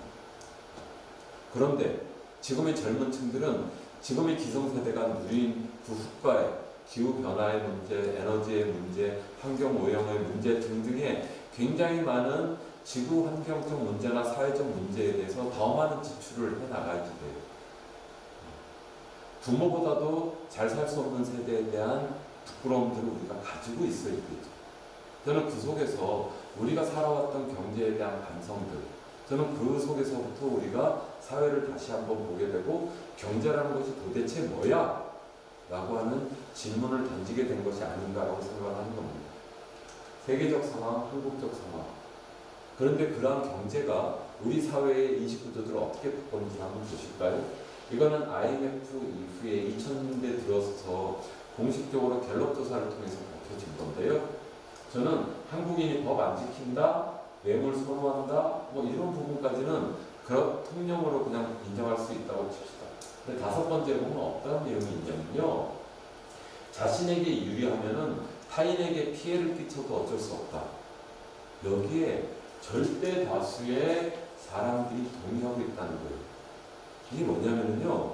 내가 어떠한 결정을 내릴 때 나의 결정에 따라서 굉장히 많은 사람들이 선의의 피해를 볼 수 있음에도 불구하고 그전에는 그것이 자기 일말의 양심 때문에 또는 다른 사람 누군지 모르겠지만 불특정의 사람들이 보고 있다는 사실만으로도 스스로 이 행동을 막상 실천에 옮기지 못했었는데 그거를 실행해 버린다는 거예요. 뭐겠습니까? 저는 대표적으로 쓰레기 버리는 것들 누군가는 치워야 되죠. 쓰레기 장소가 아닌 골목마다 또 하다못해 놀이터마다 아파트 입구 아주 쓰레기통 근처는 난리가 아닙니다. 누군가는 치워야 된다는 것도 알면서 함부로 버리죠. 제가 이제 군산까지 오면서 차를 끌고 왔는데요. 아주 끼어들기 선짓할 때도 있죠. 아무데나 끼어듭니다. 네. 내가 좀 더 빨리 가기 위해서 끼어들게 하는데요. 그것 때문에 내 뒤에서는 굉장히 심각한 사고가 일어날 수도 있어요. 근데 함부로 들어오는 거죠.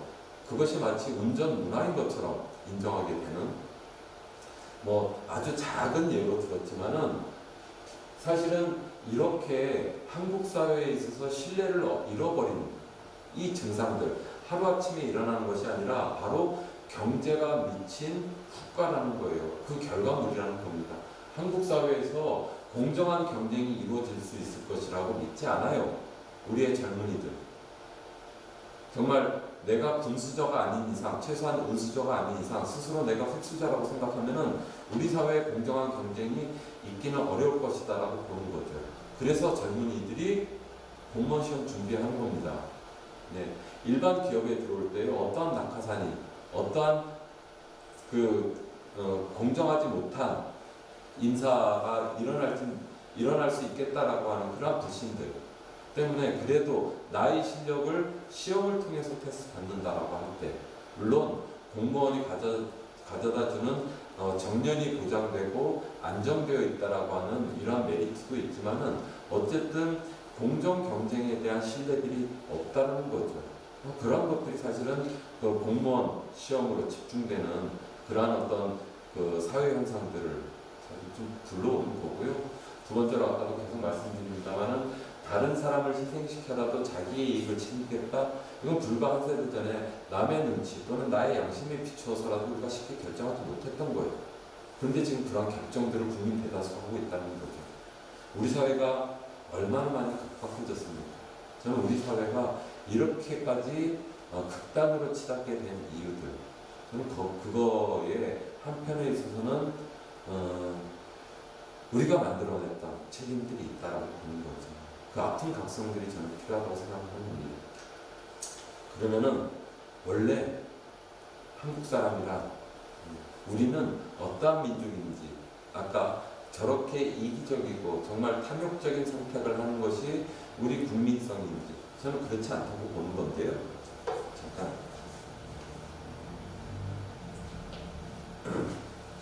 단군 할아버지가 고조선이라는 나라를 세울 때마다 다 건국 이념이 있잖아요. 고조선이라고 하는 나라를 세울 때 건국 이념이 뭐였습니까? 홍익인간 제세일화였거든요. 홍익인간이라고 하는 것은 뭡니까? 널리 인간 세상을 이롭게 하기 위해서 나라를 세웠다고 하는 건국 이념을 가지고 있습니다. 당연한 걸까요?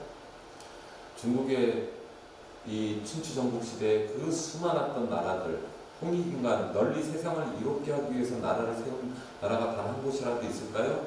유럽의 그 많은 민족들이 나라들을 세웠을 때 대부분의 나라가 새로운 나라를 만들 때 건국 이념은 거의 대부분 한 가지밖에 없습니다. 바로 부국강병이라는 거예요. 힘세고 강한 나라를 세워서 외세의 침략을 막는 것뿐만이 아니라 다른 나라를 공격해서 우리 이 나라의 힘을 자랑을 하고 그래서 더 많은 노예도 더 많은 약탈을 통해서 우리 국민들이 잘 먹고 잘 살게 하겠다.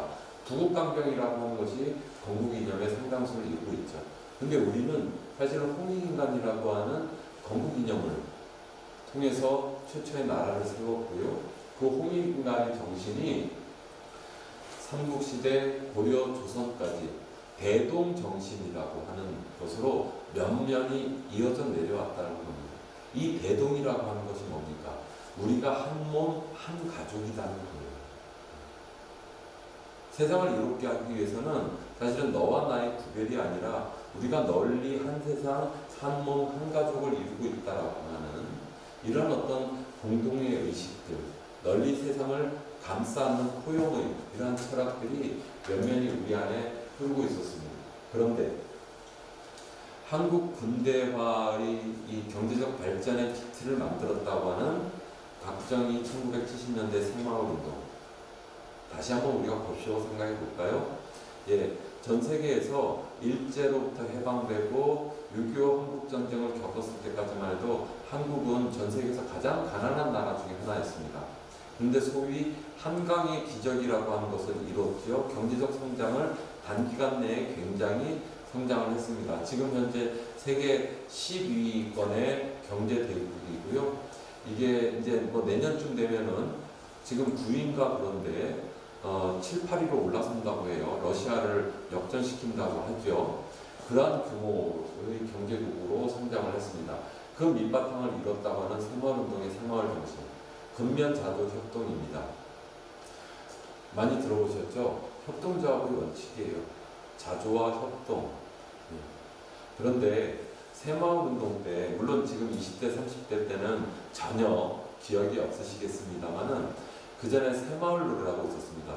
새벽종이 울렸네, 새아침이 밝았네, 너도 나도 일어나, 새아침을. 이 노래가 마을마다 울려 퍼지면은요, 시골에 있는 분들이 산매고 동네 어디에 모여요. 그래서 정말 노래 가사처럼 마을길도 넓히고 도로도 닦고, 예? 새롭게 뭐 다리도 놓고 새마을운동을 했죠. 근데 그때 연세가 있으신 분들 한번 기억을 해보십시오. 그때 새마을운동 끝나고 돌아가시는 길에 일당 받으셨나요? 일당 안 받았죠? 예.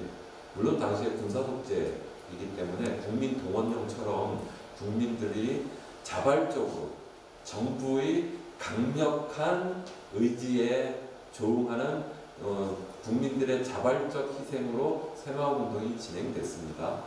그런데 저는 국가의 목표와 국민들의 목표는 달랐다고 생각해요. 국민들은 이 새마을운동이 끝나면 내가 사는 마을이 잘 사는 마을, 우리가 살고 있는 대한민국이 잘 사는 나라가 될 것이다라고 하는 기대가 있었어요. 그런데 실제로 새마을운동의 결과는 어떻게 됐습니까? 예, 경제적으로 수출국으로서의 입지를 가지고 수출하기 시작했어요. 사람도 수출하고 사우디에 나가서 정말 모래사막에서 고생했죠. 이제 수출품 하나씩 만들어서 수출탑 쌓고 만불 수출 해서 계속 올라갔습니다. 그런데 우리 내면에서는 어떻습니까?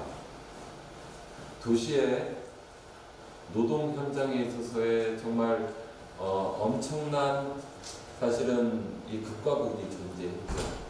노동자들은 저임금에 시달려야 했고요. 그 저임금이 노동자에게 최소한 굶어 죽지 않게 하기 위해서 농민들의 쌀값을 후려쳐서 저고가 정책으로 일관됐습니다. 도시와 농촌의 격차는 벌어졌고요. 농촌의 자식들이 서울에 올라가서 노동자 생활을 했고 농촌은 젊은 사람들이 없는 텅 빈 마을로 계속 줄어들어갔습니다. 빈부의 격차, 도시의 격차, 세대의 격차가 생겼고요. 그 70년대 사실은 지금의 대한민국의 독특한 거대 재벌들이 만들어진 것 아닌가요? 국민들은 이 새마을운동을 통해서 내가 사는 마을이 좀 더 행복한 마을이 되길 원했고요. 우리가 살고 있는 대한민국이 좀 더 부자가 돼서 우리 모두가 행복하기를 기대했었습니다. 그런데 막상 그 결과는 빈부의 격차, 재벌의 형성, 그리고 농촌과 도시의 이 격차가 점점점 벌어지는 이러한 것들로 귀결되었죠. 마음의 상처로 남아있었습니다. 그래도 그때 유지되고 있었던 이런 군부 독재로부터 민주화를 통해서 국민들이 뭔가 새로운 목소리를 냈고요. 민주주의의 가치 그리고 이러한 빈부의 격차들을 우리가 좀 더 해결해서 정의로운 나라, 민주적인 나라에 대한 염원들이 폭발한 것이 1980년대 민주화 운동이었죠. 그런데 1997년 한바탕 또 맞았죠. 바로 IMF 구제금융입니다. IMF 구제금융을 통해서요, 미국의 타임지지에서도 한국 민족은 굉장히 독특한 민족이라고 표현됐습니다. 나라를 살리겠다고 온 국민들이 금모으기에 서로 팔을 붙이고 함께 나섰고요. 내가 다니는 회사를 살리겠다고 몇 달씩 월급을 안 받거나 또는 절반만 받으면서 회사를 살리기 위해서 노력했습니다. 온 국민들이 국가와 회사를 살리기 위해서 한마음으로 팔을 다 걷어붙였을 때 실제로 그 IMF 구제 금융이 들어오면서 그분들이 바라는 대로 국가가 회사가 그분들을 보호해주고 지켜줬나요? 그렇지 않았잖아요.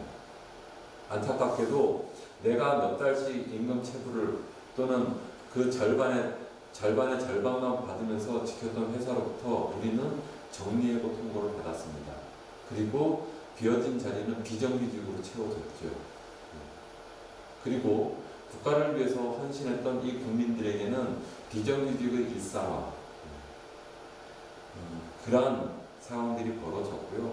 그때 현금을 바꿀 수 있었던 강남에 흔히 말하는 이 졸부들은 저녁마다 이대로를 건배사로 외치면서 계속해서 땅 투기라든지 자기 갖고 있는 재산의 확장들의 기회로 삼았었습니다. 많은 사람들에게 여쭤보죠. 지금 다시금 IMF와 같은 상황들이 왔을 때 국가를 살리기 위해서 내가 다니는 회사를 살리기 위해서 그렇게 뜻을 모으시겠습니까? 집에 있는 금모으기 운동에 함께 동참하겠습니까? 안 하실 겁니다. 우리는 새마을운동과 IMF라고 하는 것들을 통해서 굉장히 중요한 자산을 잃어버렸어요. 그 자산이 뭐냐면은 바로 사회적 신뢰라고 하는 수백 년 동안 이어져 내려왔던 대동정신, 대동세상을 꿈꿨던 대동정신으로부터 내려왔던 우리가 한 사회를 구성하는 사람으로서 국가와 기업과 사회를 지켜나가야 된다고 하는 이 신뢰는 결국 뭐겠습니까? 내가 개인이 어려움을 당했을 때 나의 기업, 나의 회사가, 우리나라가 나를 위해서 나의 어려움들을 함께 해결해 줄 것이다 라고 하는 이러한 믿음들, 오랫동안 만들었던 이 믿음이라고 하는 사회적 신뢰, 사회적 자산을 우리가 잃어버린 겁니다. 지금은 그렇기 때문에 정치적 민주화 또는 경제 민주화에 대한 요구들이 거세게 올라오는 것 중에 하나가 이대로 가면 안 되겠다라고 하는 위기의식 때문이죠. 그래서 우리는 다시 한번 두 번의 이러한 경제적인 사건들을 겪으면서 국가란 무엇인가에 대해서 정말 진심으로 다시 한번 고민했던 거고요. 그 분노의 폭발들이 결국 2017년, 16년, 17년 썩어 빠진 정권에 대한 심판으로 사상 초유의 대통령 탄핵이라고 하는 것들까지 온 시민들이 떨쳐나오게끔 했던 거죠. 저는 그러한 것들이 바로 사회의 재발견이라고 생각합니다. 국민들 각자에게 있어서 우리가 살고 있는 국가가 나를 위해서 무엇을 하고 있는지, 시장이 지금 도대체 어느 지경에까지 이르렀는지, 우리가 살고 있는 이 사회는 우리가 무엇을 통해서 무엇을 할 수 있는지에 대한 고민들을 던져받게 된 것이죠. 부동산, 이 문재인 정부 들어서 가장 뜨거운 감자이기도 하고 가장 곤란하고 어려운 질문일 겁니다. 부동산 문제를 우리가 쉽게 해결할 수 있을까요? 저는 굉장히 어렵다고 보는데요. 바로 한국의 경제의 대표적인 가장 심각한 한 단면들을 저희들이 좀 볼 수 있기 때문입니다. 이게 IMF 이후에 기업들이 얼마나 기업 소득들이 연평균 증가하고 있는지를 보여주고 있는 자료인데요. 2020년대에는 더 많이 벌어졌겠죠.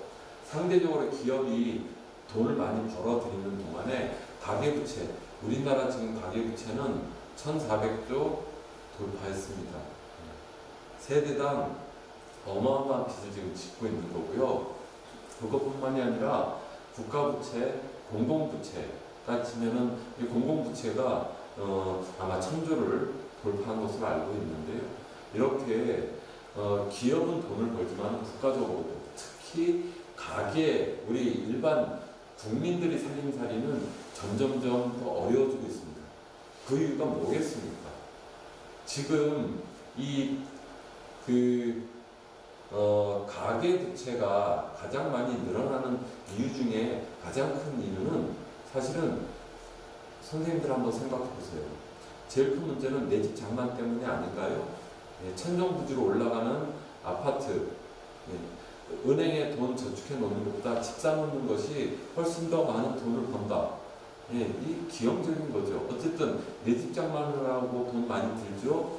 두 번째로 많이 드는 게 뭡니까? 사교육. 내 자식 새끼만큼은 나처럼 억울한 일 안 당해야지 되겠고, 사회적으로 정규직 돼서 안정된 생활들을 보장해주고 싶은 마음에서 정말 없는 돈, 있는 돈, 없는 돈 다 끌어모아서 자식 교육만 시키겠다. 공교육으로는 채워지기 어려우니까 사교육에 엄청난 돈들을 지금 쏟아붓고 있는 것 아닙니까? 세 번째로는 제가 볼 때는 노후 대책이라고 생각을 합니다.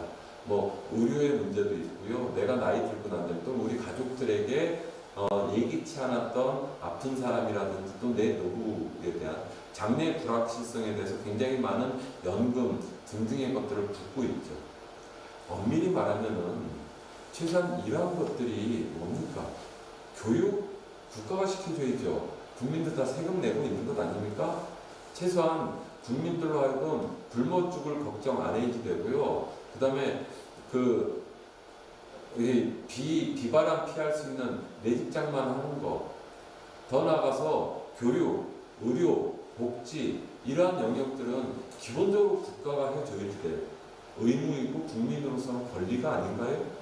사실은 거기에 굉장히 많은 지출들이 있다 보니까 가계부채가 계속 늘어나는 겁니다.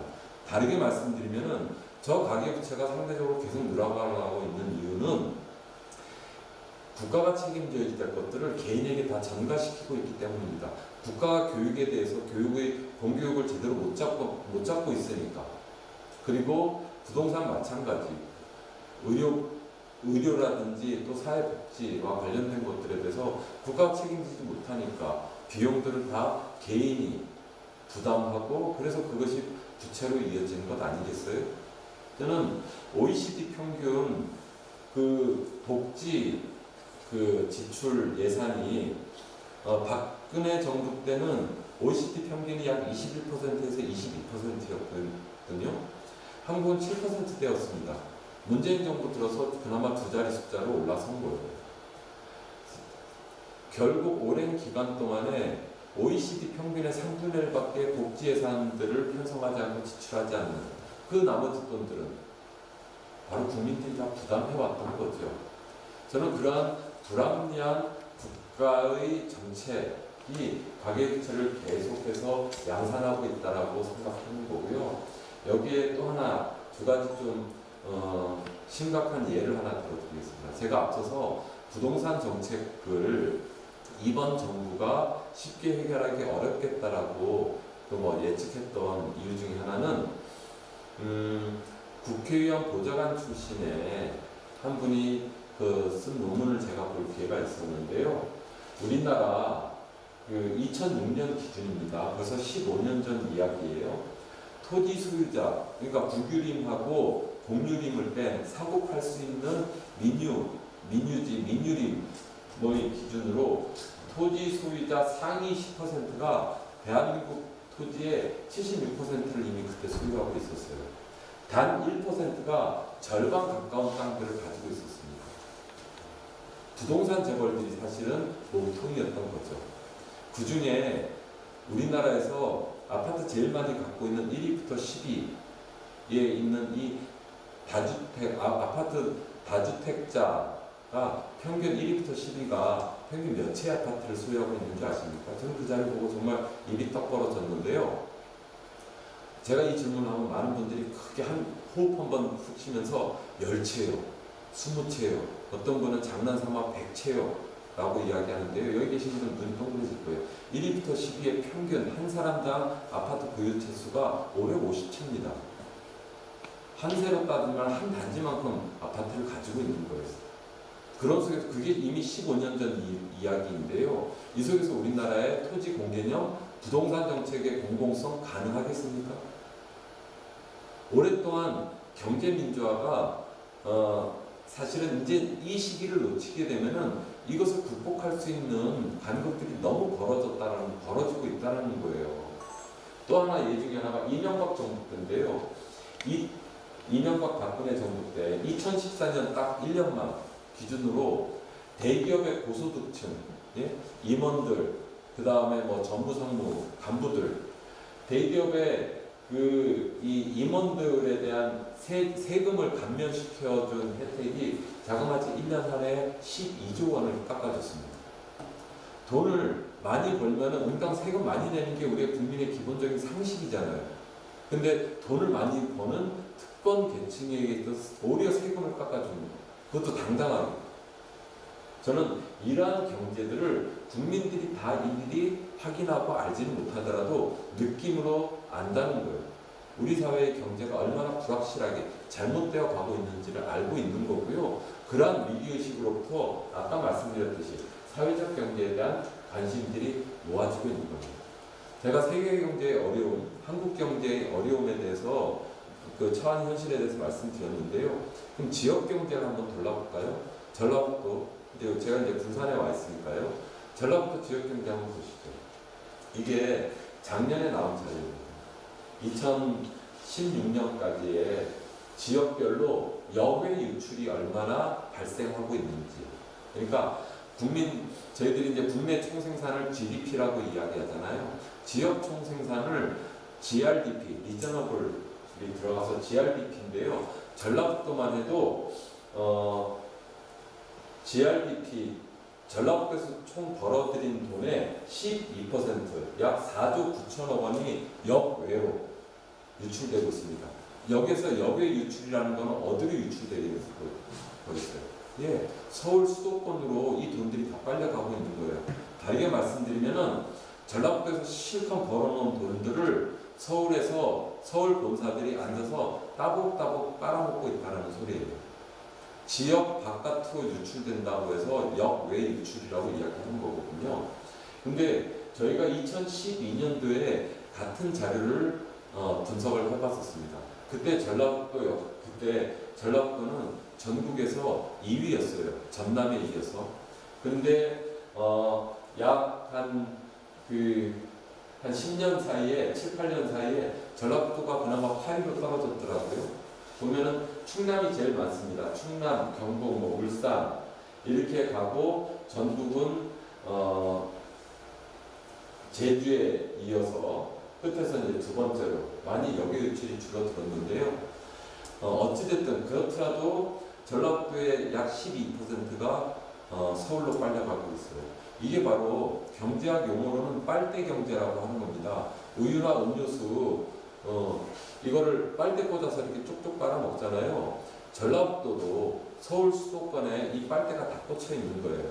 다르게 말씀드리면은 우리가 대형 유통점, 입땡땡, 롯데땡땡 같은 이런 대형 유통업체에 휴일날 카트 끌고 다니면서 신나게 쇼핑했을 때 현금을 내든 카드로 긁으면은 바로 그 돈은 지방에 정말 집거리만큼의 소득세 딱 남겨놓고 서울 본사로 입금되는 거죠.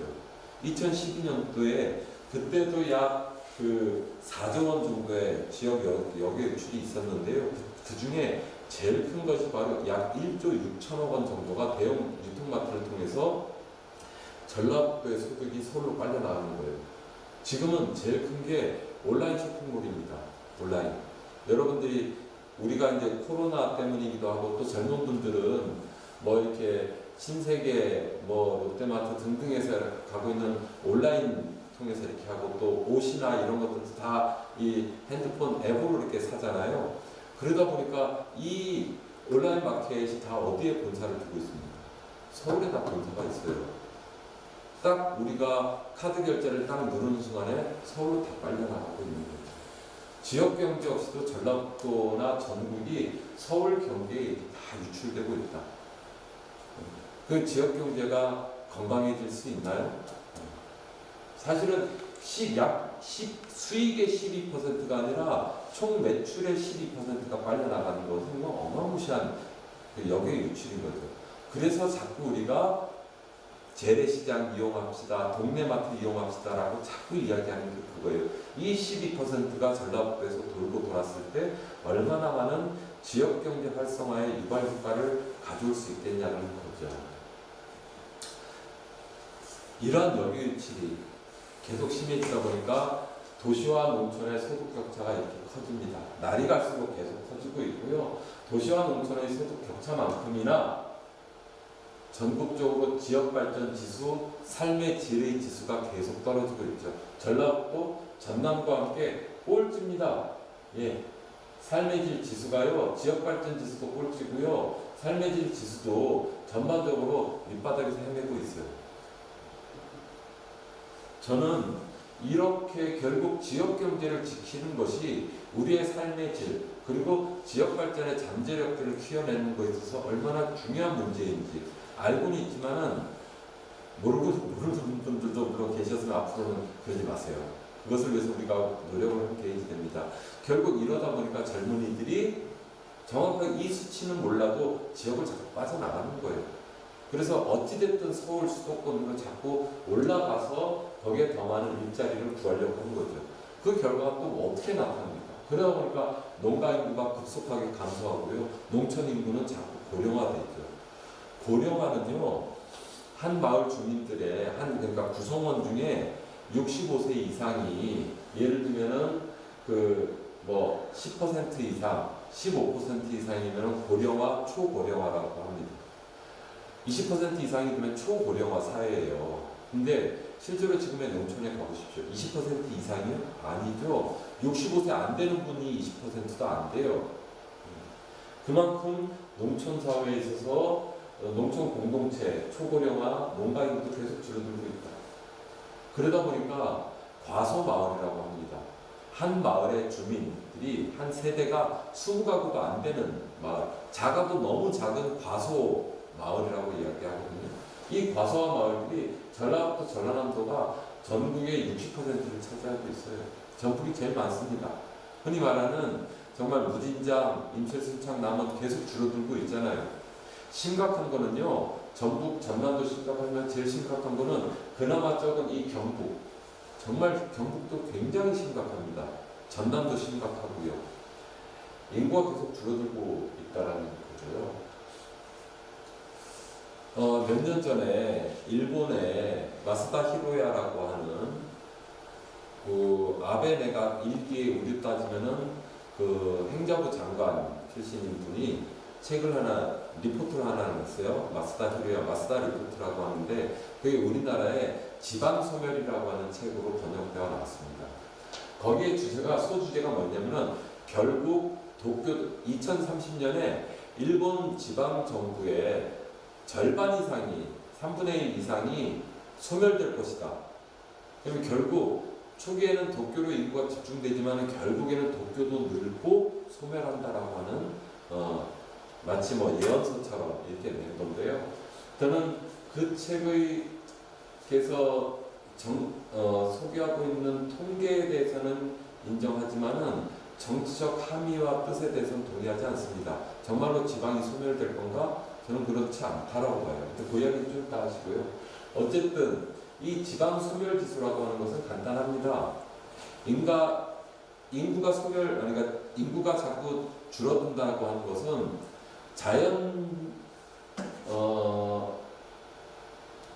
자연 감소 요인이 있죠. 즉 돌아가시는 분은 많고 태어나는 사람이 적으면 인구가 자연적으로 감소되지 않겠습니까?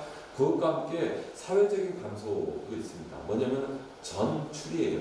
젊은 사람들이 외주로 나가고 여기 주민들이 면에서 마을에서 면소재지로 읍으로 그리고 그 도시를 떠나서 더 큰 도시로 중소도시로 옮기고 서울로 뭐 이사를 가게 되는 그런 그 사회적 감소율도 있는데요. 저는 이미 농촌의 고령화 사회, 초고령화 사회로 들어섰기 때문에 농촌의 자연적인 인구 감소율은 어쩔 수 없다고 생각합니다. 근데 더 큰 거는 일할 만한 사람이 없어지고 있다는 거, 이미 없다는 겁니다. 농촌이 고령화가 됐어요. 거기에다가 과소화가 됐고 그러다 보니까 젊은 사람들이 일할 의욕과 일할 자리도 없어요. 그러니까 후계 인력이 단절되고 그러면 그럴수록 젊은이 더 빠져나가고 그렇게 돼서 고령화와 그 인구 과소화가 계속 반복되는 이 악순환들이 계속 일어나고 있는데요. 어쨌든 인정하든 인정하지 않든 통계상으로 놓고 볼 때는 전라북도 14개 시군 중에 전주, 익산, 군산, 완주 4개를 제외한 10개 시군은 지방소멸 위험 지역으로 올라가 있다는 겁니다. 그런데요, 정말로 2030년이 됐을 때 임실이, 진안이 없어질까요? 저는 없어지지 않다고 생각합니다. 그런데도 제가 이 자료를 소개하는 이유는요, 지방은 소멸되지 않아요. 소멸되지 않습니다. 그런데 없어지거나 줄어드는 피해를 그 지역에 사는 주민들은 커다랗게 3가지로 피해를 보실 거예요. 첫 번째, 단체장이 없어질 수 있겠죠. 예. 임실 군수님이 실업자가 될 수 있습니다. 예. 다르게 말하면은 예를 들면은 농협도 자꾸 통폐합이 됐잖아요. 하다못해 지역의 신협이나 새마을금고도 통합이 됐습니다. 그러면 이사장이 없어져 버려요. 시군이 만약에 통합이 되면은 임실군이 인근의 지역과 같이 묶어서 통합이 되어버리면은 자치단체장이 없어지겠죠. 단체장이 없다는 것은 한편에서는 잘 됐다 싶은 분들도 계시겠지만 저는 그렇지 않다고 봅니다. 지역 주민들의 대표성으로 사실은 지역 살림살이를 책임지는 주민의 대표가 없어진다는 건 굉장히 슬픈 일이죠. 어쨌든 지역에 단체장이 없어질 수 있다는 거고, 두 번째로 더 큰 문제는 사실 여기서부터는 진짜 심각한 문제입니다. 공무원 수가 줄어요. 예산이 줄어듭니다. 인구에 비례해서요, 공무원 정원이 채워져 있고요, 인구에 비해서 예산이 내려옵니다. 인구가 줄어든다는 것은 공무원 수가 적고, 공무원 수가 적다는 건 뭡니까? 그 지역의 주민들이 응당 받아야 할 공적인 서비스로부터 소외될 수 있다는 거죠. 그리고 예산이 줄어든다는 것은 그 지역 주민들이 내가 정말 중소도시에, 대도시에 살지 않기 때문에 받아야 되는, 하고 싶은, 또는 당연히 누려야 할 그러한 사회적 복지와 사회 서비스와 같은 것으로부터 소외될 수 있다는 겁니다. 왜 똑같은 국민인데 그렇게 내가 사는 지역에 따라서 차별을 받아야 되겠죠? 저는 두 번째 문제부터는 정말 심각한 문제라고 생각합니다. 그런데요, 저는 세 번째가 더 큰 문제가 있다고 생각합니다. 세 번째는 뭐냐면요, 사람은 줄어들지만은 도로는 유지 보수 해지되잖아요. 상하수도 유지 보수 해지되잖아요. 전기 등등 도시가스와 같은 것들은 유지 보수 해지되잖아요. 도로도 건물도, 즉 인프라는 그대로 유지 보수 해지된다는 겁니다. 그러면 다르게나 말하면은 줄어든 예산에 있어서 그나마 이것을 지역 주민들을 위해서, 지역의 일자리와 지역 산업을 위해서 쓰이는 것이 아니라 낸 사회적인 인프라, 공공시설을 유지 보수하는 비용들이 엄청나게 늘어날 것이기 때문에 정작 쓰여야 할 곳에는 예산이 없어서 못 쓰게 되는 비용적 구조가 만들어진다는 겁니다. 이게 일본에서 지자체가 파산했던 가장 큰 이유였어요. 한국도 그런 일들이 반복되지 않으리라는 보장들이 있겠습니까? 다르게 말하면 국가적으로는 굉장히 큰 사회적 비용들이 발생한다는 거예요. 단순히 지방이 소멸되느냐 안 되느냐의 문제가 아니라 우리가 국가적인 예산들을 정말 좀 더 건설적으로 또 비용을 적게 가져가는 구조로 가져가는 것이 아니라 비용이 계속 늘어나는 그러한 구조로 지방의 예산들이 쓰여질 수 있다. 그 피해는 온전히 그 지역에 사는 주민들에게 돌아갈 수 있다는 사실, 굉장히 슬픈 일 아니겠습니까? 저는 그렇기 때문에 인구 절벽, 지방소멸이라는 문제에 대해서 우리가 심각하게 고민해야 된다라고 보는 겁니다. 자, 앞서서 제가 좀 장황하게 도이체 사회적 경제라는 게 뭐냐?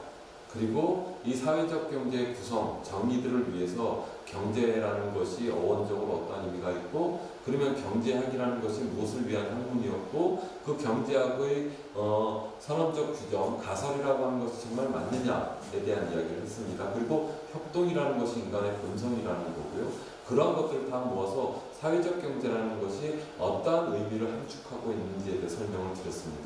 그리고 불편한 진시로 세계 경제의 동향들, 코로나19 이전 이후에 더욱더 힘들어졌지만은 세계 경제가 그렇게 좋아질 가능성이 없다. 점점 어려워지고 있다. 한국 경제 마찬가지다. 도찐 개찐이다.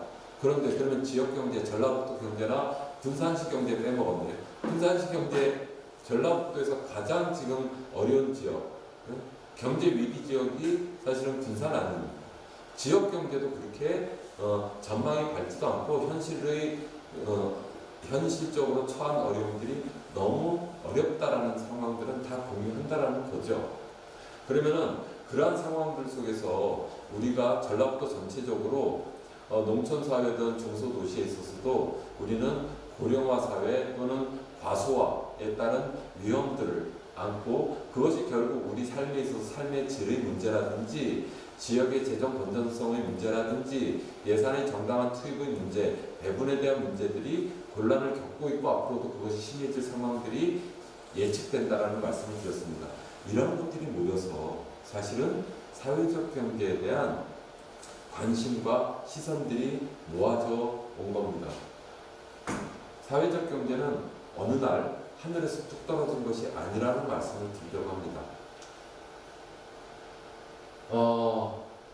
프랑스의 천재 경제학자입니다. 이제 50이나 됐을까요? 50대 초반에 들어섰을 텐데요. 토마 피케티라고 하는 사람이 몇 년 전에 21세기 자본이라고 하는 책을 냈어요. 700페이지가 넘는 굉장히 두꺼운 책인데요. 소위 경제학 좀 이야기한다는 사람들이 국내외적으로 이 토마 피케티의 21세기 자본에 대한 서평과 이것이 옳으네 그르네에 대한 입장들을 줄줄이 막 발표했습니다. 유행처럼 한마디 하고 넘어갔죠.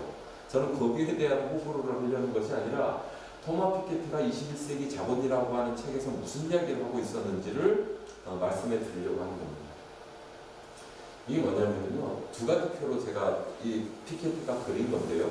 참고로 21세기 자본이라고 하는 책이 왜 정말 대단한 책이냐면은 지금 당장 한 개인의 머릿속에서 나온 것이 아니라 전 세계 굉장히 많은 나라에 오랜 세금의 추적이라든지 인구 센서스와 같은 통계 자료들을 다 집적해서 세계의 경제의 흐름들이 지난 100년, 200년 동안 어떻게 형성되어 왔는지를 집중적으로 분석해서 그 대표 지표를 토마 피케티가 했다는 거예요. 자료를 보니까 이런 겁니다. 세계 자본과 소득의 비율들, 즉, 세계에서 돈 버는데 이 소득 중에 자본이 벌어가는 비율들이 얼마나 점점 더 높아지느냐에 대한 분석인데요. 이 수치가 높으면 높을수록 뭐다? 사장님이 돈 낸 사람들, 그러니까 우리가 말하는 주식의 주주, 내지는 자본들이 가져가는 비율들이 점점점 더 높아진다는 거예요.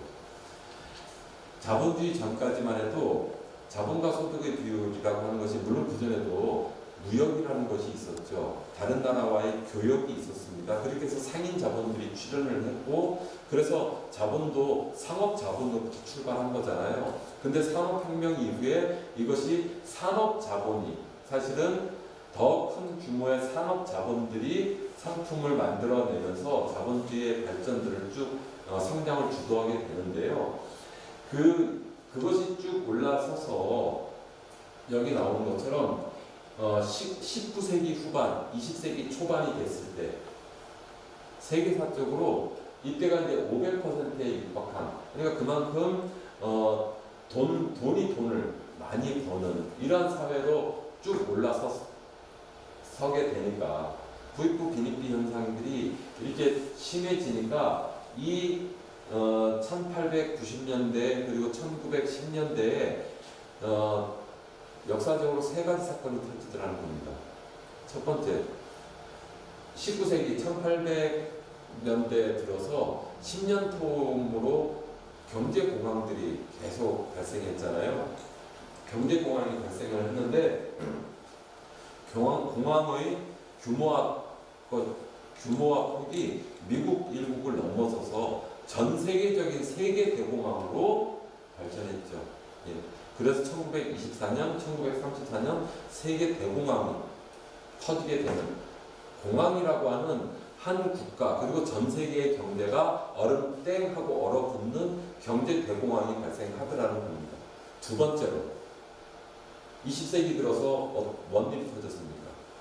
1914년 제1차 세계대전이 터졌잖아요. 그리고 이어서 제2차 세계대전이 터졌죠.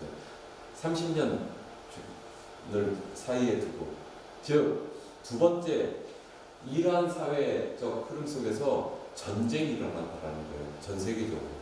세 번째는 어떠한 거냐면은 바로 러시아에서 1917년 물론 이제 1907년인가 8년인가요? 그리고 1917년 러시아 혁명이 일어났죠. 네, 사회주의 혁명이 일어났습니다. 즉 이렇게 우리가 흔히 말하는 이 부의 불평등이 심화될 때 전 세계적으로 세계 대공황과 같은 경제공황, 전쟁, 혁명이라고 하는 그 당시 한 국가나 사회가 통제할 수 없는 그러한 상황들이 연출되더라는 거예요. 그리고 그것이 혹독하게 그 반세기를 지나고 난 다음에 1950년대 절반 정도로 뚝 떨어졌습니다. 좀 더 평등한 사회가 됐다는 거예요. 이러한 외적 요인들로 인해서. 그런데 그게 2차 세계대전 이후에 다시금 세계 경제가 회복되면서 삐그적삐그적 올라가기 시작해서 책을 썼던 2010년대에 들어서니까 이미 400%를 돌파했고 그래서 책을 썼던 2014년 무렵에는 450%까지 들었고 이때와 같은 500%를 2030년대쯤에는 또다시 맞이하게 된다는 거죠. 피케티는 책에는 안 썼지만은 저는 그 이야기를 한 것으로 생각합니다. 역사는 반복된다는 거예요. 한 번은 희곡으로 한 번으로 비곡으로 그렇게 교차됐으면 좋겠는데 이 역사의 반복이라고 하는 것이 앞서 있었던 역사 속에서 우리가 전쟁을 겪고 혁명을 겪고 경제 대공황이라고 하는 것들을 겪으면서 우리 사회가 도대체 어떻게 될 것인가에 대한 이 두려움들 그것을 또다시 꼭 맞아야 알겠냐? 똥인지 된장인지 맛봐야 알겠느냐라고 저는 이야기하는 것이라고 생각을 합니다. 이미 경제 대공황이 시작됐죠. 2008년 세계 금융위기 이후에 미국을 포함해서 전 세계 경제가 회복됐다는 말은 들어본 적이 없으니까요. 예. 이미 공황은 이때 100년 전처럼 이미 경제 공황은 시작됐던 거고요. 우리가 또다시 전쟁을 겪어야 되고 혁명을 겪어야 되겠느냐라는 물음입니다. 또 하나는요. 이게 피케티가 분석한 자료인데요. 유럽, 북유럽, 우리가 복지국가라고 하는 북유럽 모델, 그리고 유럽의 모델, 미국, 그러니까 불평등 지수예요. 이니퀄 영어라 2010년에 미국을 예로 들면은 상위 10%, 부의 상위 10%가 미국 부의 50%를 차지하고 있습니다. 중위소득 40%가 30%의 부를 차지하고 있고 하위 50%가 20%의 부를 차지하고 있어요. 평등한 사회면은 10%면 10%의 부를 차지해야 되잖아요. 근데 상위 10%가 50%의 부를 차지하고 있는 거. 근데 피케티는 이거를 1대 9로 또 나눴습니다. 미국이 상위 1%가 자그마치 20%, 국민 절반이 갖고 있는 이 하위 50%의 부를 상위 1%가 갖고 있는 거. 이게 정상이냐라고 물어보는 거예요. 금수저, 흑수저 이야기가 여기서 나오는 거죠. 앞으로 2030년이 되면 어떻게 된다? 예. 중위 소득하고 하위 소득은 계속 줄어들고요. 이 돈이 단 1%에게, 상위 10%에게 계속 집중된다는 거죠. 1대 99 사회 아닌가요? 국민의 1%가 국민 50%가 절반 이상이 갖고 있는 부를 독차지하고 있는 사회. 이 속에서 그러면은 이 하위 50%와 중위 40%가 가만히 있겠냐는 거죠. 저는 그래서 역사의 반복들을 막기 위해서 피케티가 이야기하는 것은 그렇기 때문에 과거 역사의 교훈으로부터 전 세계적으로 막중한 부유세를 내게 된다고 이야기하는 거예요. 돈 많은 사람들한테 재산세, 부유세 이런 직접세로 싹 징수를 해서 그것을 가난한 사람들을 위한 복지로 쓰여서 이 빈부의 격차를 줄이지 않으면 역사는 필연적으로 반복될 것이다 라고 하는 무서운 이야기를 사실은 하고 있는 거죠. 사회적 경제에 대한 여전히 왜곡과 편향은 아주 심각합니다. 단적인 예로 사회적 경제를 지금도 한쪽에서는 사회주의 경제라고 이야기하고 있어요. 예, 지금 국민의힘이라고 이름을 바꾼 당에서는 2014년에 유승민 대표가 사회적 경제 기본법안을 발의했거든요. 그때 당시 새누리당 원내대표였는데 대구시에 걸려 있었던 프랭카드입니다. 사회적 경제 기본법안 폐기하고 원내대표직 사퇴하라. 예. 박근혜 당시 대통령이 이거 거부해버렸잖아요. 예, 그렇게 여전히 사회주의 경제라고 이야기하는 한쪽에서는. 또 한쪽에서는 또 이것도 2017년에 아들 때문에 유명해진 지금 국민의힘의 장제원 의원. 예, 아들이 교통사고 냈었죠. 그때 서울시 국정감사 때 가서 어린 학생들에게 사회적 경제 교과서를 갖다가 사회주의를 가르치는 교과서를 어떻게 만들 수 있냐고 큰 소리로 호통을 쳤던. 무식하면 가만히라도 있어야죠. 사회적 경제가 어떻게 사회주의입니까? 그렇지 않습니다. 그런데 이렇게 사회적 경제를 사회주의 경제라고 왜곡하고 그런 면이 한 면에 있는가 반면에 또 사회적 경제를 굉장히 축소시켜서요. 사회적 약자를 위해서 정부가 베푸는 시혜 정책 정도로만 바라보고 있는 그 편향도 있다는 겁니다. 사회적 경제는 그렇지 않아요. 사회적 경제는 단순히 일자리 창출만을 위한 그러한 경제가 아니고 또 정부와 시장이 실패한 정책에 대한 보완적 성격들만을 갖는 건 아닙니다. 사회적 경제는 분명히 대안경제로서 자기의 역할들이 있는 거고요. 그것을 위해서 함께 이야기하고 있는 거죠. 어쨌든 제가 소제목으로 사회적 경제가 어느 날 하늘에서 뚝 떨어진 것이 아니라는 것은 이미 우리는 사회적 경제와 관련된 법과 정책들이 집행되고 있어요. 농업협동조합입니다. 수산업협동조합이고요. 이렇게 8개의 개별법에 의거한 협동조합이 이미 사업과 활동을 하고 있어요. 중소기업 협동조합이 있고요. 우리 주위에서 신형협동조합입니다. 새마을금고 마찬가지로 협동조합이 소비자생활협동조합도 있고요. 이렇게 다양한 협동조합이 있고 또 이 사회적 경제 협동조합에 전 세계 인구의 약 15%가 조합원으로 가입해서 이미 활동하고 있어요. 그런데 그것을 우리가 한쪽에 편향된 왜곡으로 그렇게 치부해버리는 것에 대해서 동의할 수 없다는 거고요. 사회적 기업도 어느 날 만들어진 것이 아닙니다. 사회적 기업 육성법이라는 것을 고용노동부에서 만들어서 그 사업들을 집행하고 있는 거고요. 자활사업, 또 마을기업 마찬가지고요. 2011년도에 협동조합 기본법이 만들어졌지 않습니까? 저는 이러한 것들이 결국 지금과 같은 방식의 시장 자본주의에 문제가 있고 그것을 극복해 나가기 위한 사회적 노력 또는 국가적 대안들을 만들어 나가는 속에서 다양한 사회적 경제와 관련된 법이 제정되고 그 법에 의거한 사회적 경제의 기업 활동과 조직 활동들이 지금 진행되고 있다는 겁니다. 특히 문재인 정부는요, 출범하면서 사회적 경제를 국가 국민 경제의 중요한 한 영역으로 분명히 잡고 있습니다. 그래서 협력 성장, 포용 성장의 주요한 동력으로서 사회적 경제를 활성화시켜야 된다.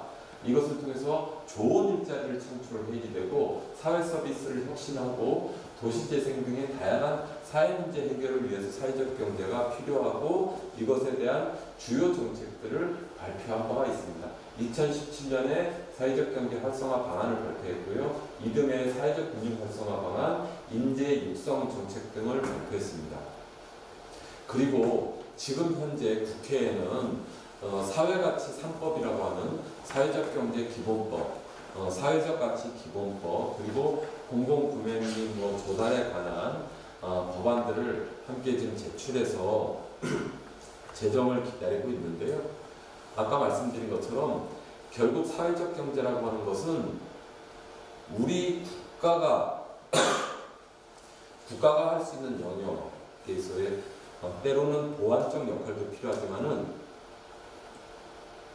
사각지대 그리고 그 충분히 다 제공할 수 없는 영역에 있어서 중요한 동력으로서 우리 사회 스스로 필요와 욕구를 충족하는 이 오랫동안 활동해오고 있어왔던 이 사회적 경제를 새롭게 재발견해 나가는 과정으로서 현 정부도 사회적 경제와 관련된 정책들을 일관되게 추진하고 있고 그 덕분에 전 국민적으로 사회적 경제에 대한 관심들이 굉장히 높아지고 있는 거죠.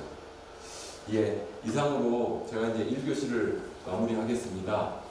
따로 요약은 안 드리겠고요. 그래서 이전까지 경제적 현실이나 또 사회적 경제가 왜 요청되는지 현 정부가 사회적 경제를 중요한 경제의 하나의 정책으로서 왜 이렇게 잡을 수밖에 없었는지에 대한 근거들을 말씀드렸고요. 좀 쉬었다가 그러면 구체적으로 사회적 경제는 무엇을 하려고 하는 거야? 사회적 경제는 어떠한 방식으로 작동되는 거야? 이러한 이야기들을 이어서 보여드리도록 하겠습니다. 잠시 쉬었다가 만나 뵙겠습니다.